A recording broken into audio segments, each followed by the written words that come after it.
tretas com treinadores, colegas e adversários, polêmicas na imprensa e até entrar pro jogo usando máscara, alguns jogadores se destacam pelos comportamentos bizarros e explosivos dentro e fora de campo. E nesse episódio de retrospectiva do Radar Peleja, relembramos 3 deles. Saca só.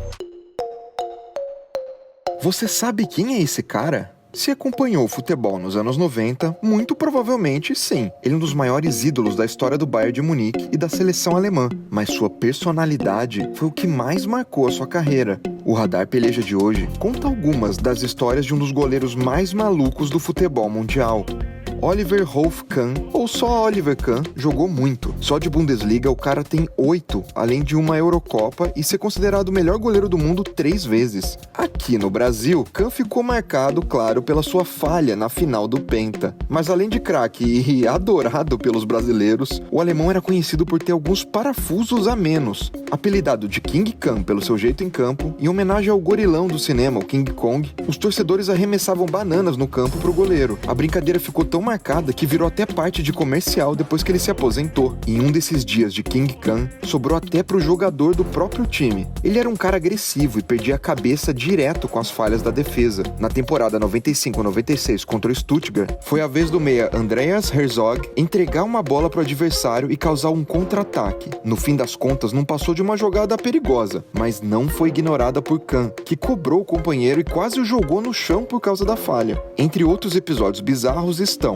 uma dedada no nariz do artilheiro Klose depois de uma discussão, o enforcamento do companheiro de Leverkusen por chutar a bola mesmo impedido, e também esse episódio de quando a torcida do Freiburg atirou uma bola de golfe no goleiro e o fez sangrar muito. Mas se é pra falar das peculiaridades do Kahn, tem desde maluquice até habilidade. Esse jogo em 99 resume tudo, um clássico contra o Borussia. Foi um misto de sensações e atuações. Assim como o uruguaio Luis Soares, que mordeu Chiellini em 2014, o goleiro também tentou tirar um pedaço do adversário. Depois de dividir uma bola com o atacante Herrlich, Kahn tentou morder o pescoço do jogador do Borussia. Já dava pra perceber que ele estava fora de controle. E alguns minutos depois, confirmou que estava mesmo. No lance com o jogo já parado, ele fez isso aí. Deu uma voadora descontrolada no adversário, porém, mais uma vez, não pegou em cheio. No finalzinho desse jogo louco, empatando em 2-2, o goleiro defendeu o pênalti que salvou o time da derrota. Ele era doido, mas jogava muito. Só que não foram apenas momentos de fúria e grandes defesas que tornaram Kahn um grande ídolo.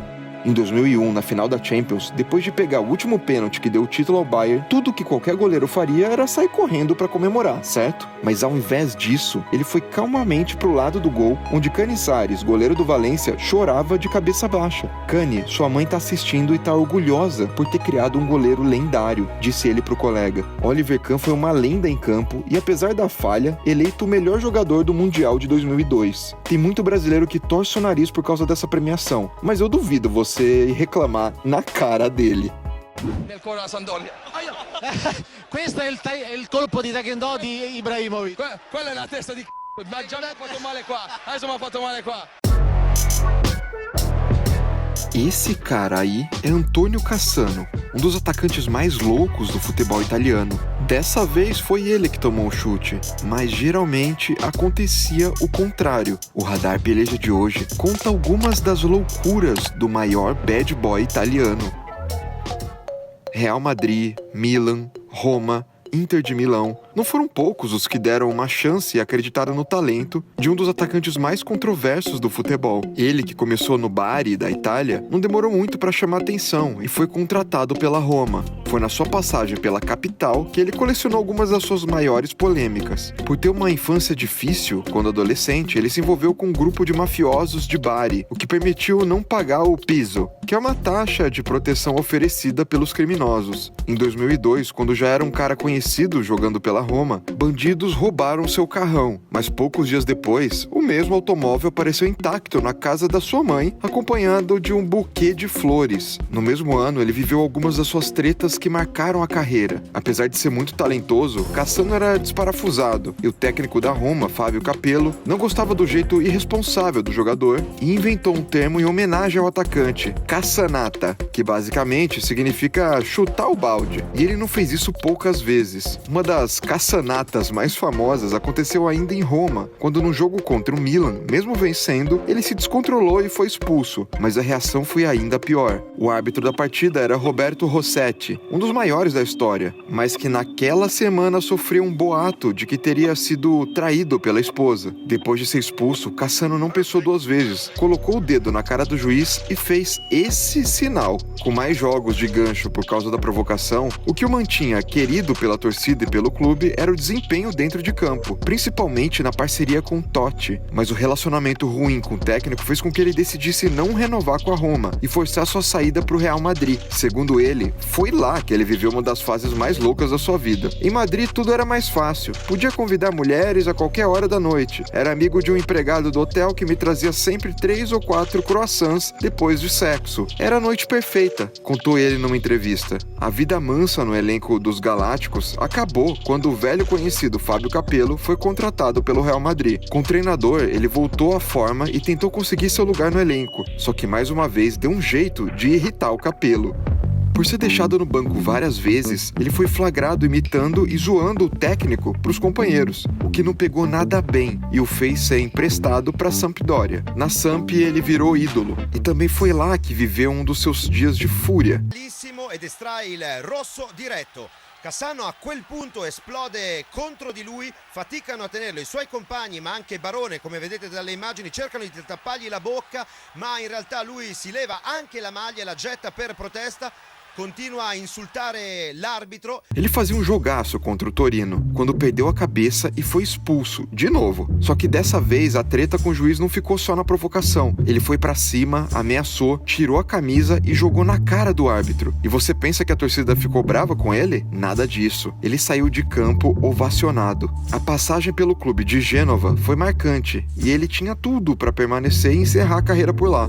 Mas Cassano é Cassano e sempre foi Cassano. E conseguiu arrumar uma briga tão séria com o presidente que ele simplesmente o demitiu. De lá, Cassano embarcou pro Milan, onde passou por um dos momentos mais delicados da carreira. Numa viagem com o time, ele sofreu um AVC e teve que passar por uma cirurgia. Foi ali que ele mostrou que, apesar de ter a cabeça quente, era muito saudável, já que um ano depois ele foi convocado e ajudou a Itália a chegar na final da Euro de 2012, como um dos destaques daquela equipe. Cassano ainda passou pela Inter, pelo Parma, retornou para Sampdoria, foi pro Hellas Verona e encerrou sua carreira em 2018, mas não de uma vez. A última cassanata aconteceu no último momento da sua carreira. Depois de falar que ia se aposentar 2 vezes em 2017, ele assinou com um clube da 3ª divisão da Itália, treinou algumas vezes, convocou uma coletiva de imprensa e disse: "Para jogar bola você precisa de paixão e talento, mas acima de tudo, de determinação. E eu nesse momento tenho outras prioridades." Assim, ele encerrou tudo. E aí, pelejeiro e pelejeira, conhecia a história do Cassano?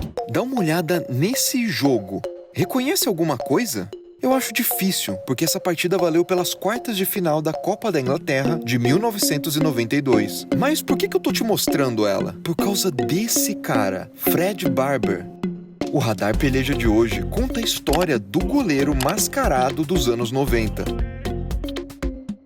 Aqui no Radar eu já te contei porque o Peter Cech jogava com o capacete dele, por exemplo. Também já te mostrei como o argentino entrava todo maquiado em campo. E se você é mais experiente e acompanhava o futebol inglês no começo dos anos 90, já entendeu o que o Fred tem a ver com esses caras. Mas se você nunca tinha ouvido falar nesse nome, pode ser que já tenha visto uma foto dele. Só que não assim, mas assim. Pois é, era desse jeito que ele entrava em campo, com essa máscara de borracha esquisita de um velho. Assim como aquele argentino, ele nunca foi um jogador com tanto destaque, pelo menos não pelo futebol que ele jogava.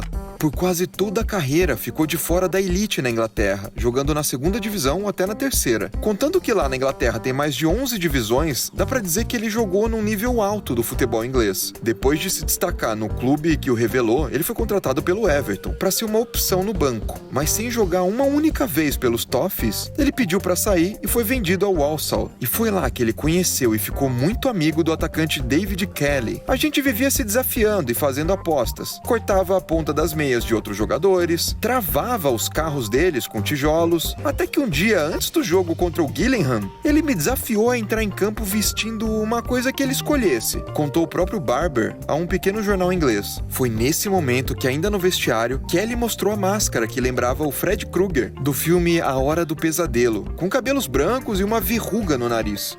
Barber topou e foi correndo em direção ao gol que ficava na frente da torcida adversária. E por causa da reação da galera, decidiu que não entraria mais em campo sem a máscara. Eles me amaram. Na hora em que geralmente eu estaria sendo xingado, eu vi que começaram a cantar o meu nome. Ser ovacionado simplesmente por entrar mascarado era a hora de destaque desse cara. Mas o momento em que o goleiro ganhou todos os holofotes foi na temporada 91-92 pelo Peterborough. O pequeno clube de uma cidade no leste da Inglaterra tinha acabado de subir da 4ª divisão para fazer história. Diferente da FA Cup, que engloba quase todos os clubes do país, a Copa da Liga Inglesa faz confronto só entre os times das 4 divisões superiores. Mesmo assim, quando um dos clubes da 3ª ou da 4ª divisão encontra um gigante da Premier League, fica bem difícil de aguentar. E foi isso que aconteceu com o Peterborough ao chegar de forma heróica nas oitavas de final. Pela frente, nada menos que o Liverpool. Mesmo com uma distância surreal em folha de pagamento e também de valor de elenco ou tradição, deu a zebra e os Posh venceram os Reds por 1-0. O elenco que ficou para a história caiu logo na fase seguinte da Copa, mas já estava marcado como surpresa da temporada. Na Liga, mesmo tendo acabado de subir para a 3ª divisão, conquistou uma colocação que permitiu que jogassem o playoff valendo acesso em Wembley. E com Fred Barber e sua máscara bizarra, o Peterborough subiu pela 2ª temporada seguida. Durante toda a sua carreira e pelos vários clubes que passou, Fred levou sua máscara e seu amor pelos torcedores. O jogo é sobre eles. O futebol às vezes é muito chato. Eu amava poder levar um pouco de entretenimento. E ele várias vezes agradeceu de joelhos o carinho da arquibancada. Depois de aposentado, Fred se tornou treinador de goleiros e não usa mais a sua máscara, que já estragou há muitos anos. E apesar de não ter sido o maior dos jogadores, o seu jeito irreverente vai ficar para sempre na história do futebol.